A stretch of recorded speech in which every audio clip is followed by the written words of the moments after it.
Good day mga kanokis! Itong morning routine namin, coffee muna si Ken. Itong coffee na to, herbal yan para hindi siya asidin. And bili na kayo kay Mama Gina yan galing.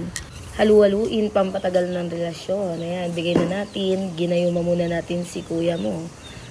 Napa-thank you pa yan. Sabi ko, thank you. Ito yung 1 month old natin na mga... Ayan yung mga sisiw. Tapos siya maglilinis lang.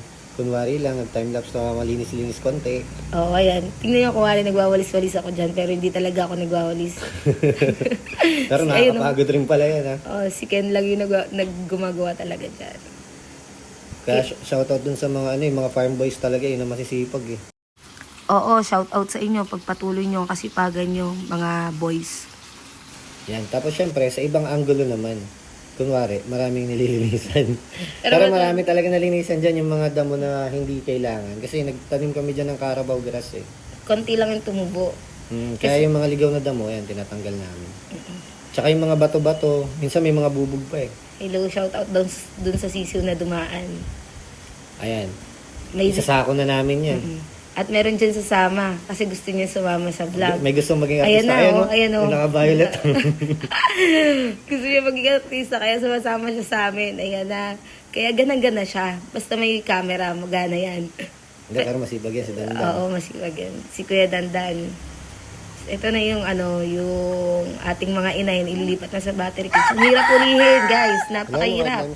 So, ayan, kawawa na tuloy sa akin. So, pasensya na, anak, ha, na ano yung pakpak mo.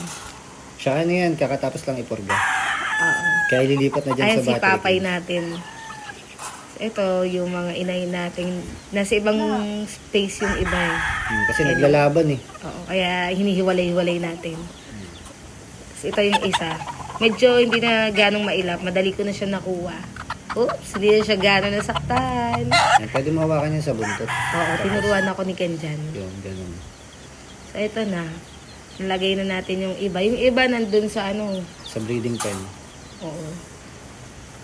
Tapos, Ayan, itataob yan. Pagka mainit na, mga 9, tinataob na yung kaya tubigan nila. pag medyo tamad kayo, paagamitin nyo ganun. Katulad ng mga ginawa ko. Pero kinamay ko pa din. Kasi hindi ari na hindi itataob. Kasi pagka nainitan pati yan, magkakahalak, eh. Pwede Tama. magkahalak yung manok, eh. So, alagaan nyo yung mga anak nyo dyan ng mga manok. So, bye for now!